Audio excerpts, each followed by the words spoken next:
resettlement proved difficult for Jamie, and following his release, he spent some time sleeping rough. Eventually, he started living in emergency accommodation. It was a hostel in Brighton where everyone again was smoking heroin, and my life started following the same pattern. I started smoking heroin again. Without a support network and social ties outside of prison, it's all too common for former inmates to relapse. But for Jamie, a chance to attend a residential rehab offered another much-needed lifeline. I just jumped at the chance, and I haven't looked back since. I contacted Ben, texted him, and told him he was so delighted that I was actually getting the chance to, get better. Jamie did get better, for good this time. And in 2015, sober and out of rehab, he received another postcard. Nowhere as glamorous as New York. It's from Liverpool this time, but it was from Ben, and he was wishing me all the best for the future. And he's been a constant in my life. Even when he's not been there due to me, he's still been there, So 5.5 years on now, I haven't had a drink, I haven't had any drugs. I haven't been arrested in 5.5 years. I couldn't go 5.5 days without getting arrested when I was younger. I have my own place. I have my own painting and decorating thing going on.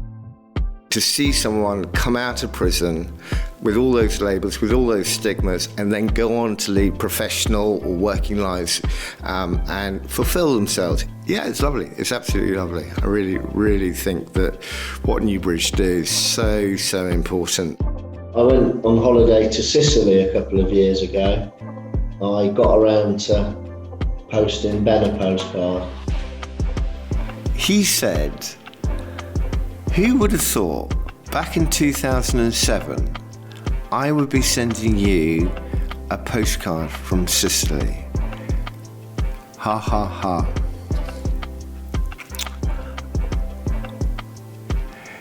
Absolutely fantastic. It's on my fridge. I love it. It brings a smile to me every time I see it. It's great. I don't live that cold, dark, horrible existence anymore.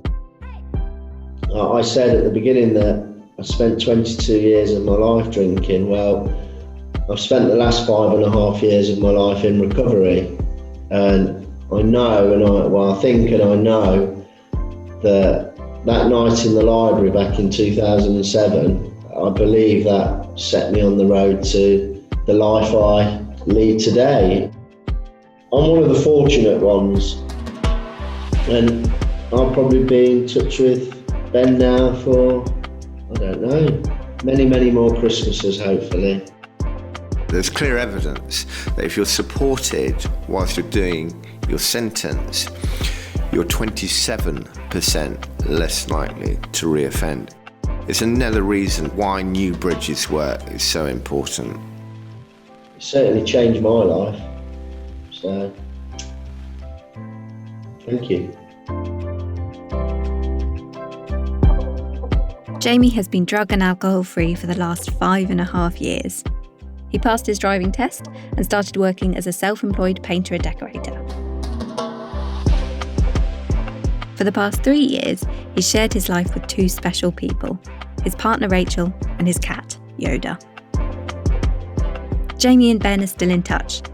They go to the odd football game together when they can, and they still send each other postcards.